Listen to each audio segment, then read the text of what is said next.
Sir क्या दलितों को यहाँ भी बोलने की इजाजत नहीं? सर अगर सबको 4 मिनट दे दो ये भेदभाव नहीं चलेगा दलितों के साथ। Time is 4 minute, don't waste. भाई सर आप चेक करो, अगर सबको 4 मिनट दिए तो आप मना करो, मैं बंद कर देता हूँ इसको। क्या दलितों को सबसे आखिरी में नंबर मिलेगा और बोलने का मौका मिलेगा? क्या मजाक कर रहे हैं सर आप? नो ये all independent people are having only 4 minutes. You take sir independent में अपनी पार्टी का मेंबर हूं सर और जीत के आया हूं सर, किसी के दया में नहीं आया। Take 1 minute and finish. आज हम संविधान की गौरवशाली यात्रा पे बात करने के लिए चर्चा कर रहे हैं। कल से ये चर्चा चल रही है सर। मैंने बहुत सारे दोनों पक्ष के और जितने भी हमारे मेंबर हैं सुना सर, उनको बड़े बड़े नेता हैं सर। इसके भाग 1 में लिखा हुआ है India that is Bharat, Hindustan नहीं लिखा हुआ है सर। लेकिन सारे नेता संविधान पे चर्चा कर रहे हैं लेकिन हिंदुस्तान ही कहेंगे, भारत कहने की हिम्मत नहीं जुटा पा रहे हैं। ये बड़ा सवाल है सर कि क्या संविधान के हिसाब से बात रखी जा रही है। मैं धन्यवाद दूंगा फूले साहू बाबा साहब अम्बेडकर को और मेरे नेता मान्यवर साहब श्री काशीराम को। 25 नवंबर 1949 को संविधान को सौंपते हुए डॉक्टर बाबा साहब अम्बेडकर ने कहा था कि 26 जनवरी 1950 को हम विरोधाभास भरे जीवन में प्रवेश करने जा रहे हैं। राजनीतिक जीवन में तो हमारे पास समानता होगी, लेकिन सामाजिक और आर्थिक जीवन में असमानता होगी। क्या ये चुनौती आज 75 साल बाद दूर हुई है? भारत ने 26 जनवरी 1950 को संविधान लागू होने के साथ खुद को एक संप्रभु लोकतांत्रिक और गणतांत्रिक राज्य होने का ऐलान किया। लेकिन सर उस समय संविधान की स्थिति ये थी कि जैसे गाँव का कोई आदमी, मैं 50 की बात कर रहा हूँ, वो 50 साल पहले शहर में आ जाता और बड़े लोगों की महफिल में चला जाता, उस जहां वो खाना खा रहे हो, और वो टेबल पे नैपकिन को खा के जो है कि कहता कि ये तो फीका, क्योंकि वो जानता ही नहीं था, वो समझता नहीं था संविधान को, संविधान है क्या। संविधान उसके लिए महज दस्तावेज था। ये जिम्मेदारी थी राजनीतिक दलों पे कि वो संविधान को व्यवहार में लेके आते। और इसके इतने सारे आर्टिकल हैं, अगर इनको व्यवहार में लाया जाता तो मुझे लगता कि आज देश बहुत बदल गया होता। बाबा साहब ने कहा था कि लोकतंत्र भारतीय भूमि का केवल ऊपरी पोशाक है, उनके अनुसार यहाँ की संस्कृति अनिवार्य तौर पर लोकतांत्रिक है।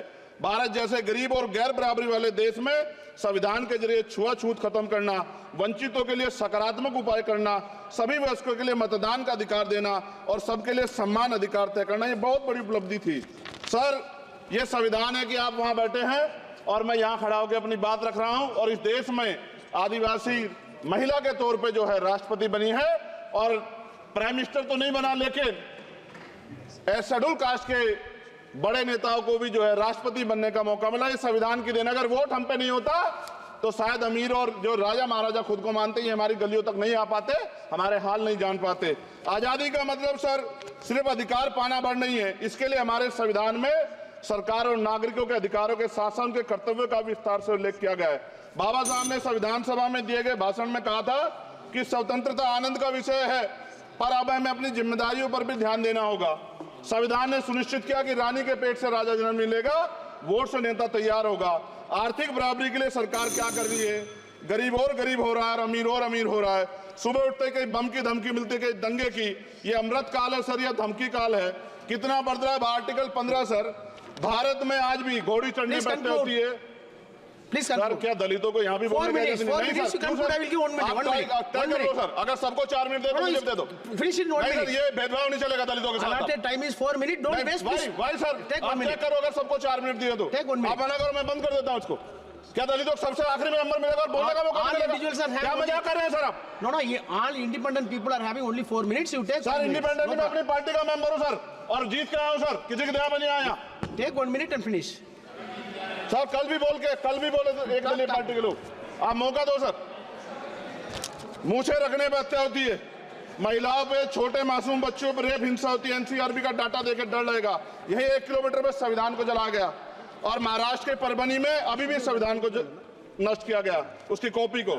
आर्टिकल 25-26 में संविधान में सभी को धार्मिक आजादी। कहाँ है दलितों की, मुसलमानों की, जैनों की, बौद्धों की, ईसाइयों की? छत्तीसगढ़ में सतनामी समाज को संविधान की अपनी धार्मिक आजादी के आधार पर जो है उनको अपमानित करके जेल में बंद कर दिया। संभल, अजमेर, अयोध्या सब इसका उदाहरण है। ये सरकार आलोचना डरती है। कितने लोग जेल में बंद है? मिरान हैदर, खालिद सैफी, उमर खालिद खान, सिफा खान, गुलफ्शा फातिमा और आजम खान साहब राजनीतिक विरोध में बंद है। सरकार यहाँ बैठी है, सरकार सामाजिक न्याय की बात करती है। बताए कितने दलित मुख्यमंत्री बना रखे हैं आपने? 13 ज्यादा सरकार स्टेट में सरकार है। कितनी महिला मुख्यमंत्री है? आपकी सरकार ने सुप्रीम कोर्ट के आदेश के बाद रिजर्वेशन प्रमोशन में जारी नहीं किया। और ओबीसी को पॉलिटिकल रिजर्वेशन आप देंगे नहीं देंगे, आप बताने का काम करें। मैं 75 साल की गौरव यात्रा में हम एक सभ्य समाज नहीं बना पाए, इसलिए जाति आधार पर SC ST OBC के बच्चों को प्राइमरी स्कूल से लेकर उच्च संस्थानों में भेदभाव किया जाता है।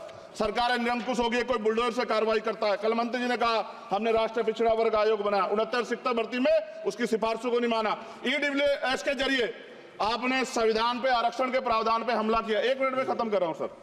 संविधान सर न्यायपालिका में आर्टिकल 124 ये कहता है सर, ये अधिकार जो है Sanjay sir ji please conclude sir. 1 minute में प्लीज संविधान में न्यायाधीशों की नियुक्ति का अधिकार राष्ट्रपति के द्वारा होना चाहिए, अभी तक नहीं हो रही है।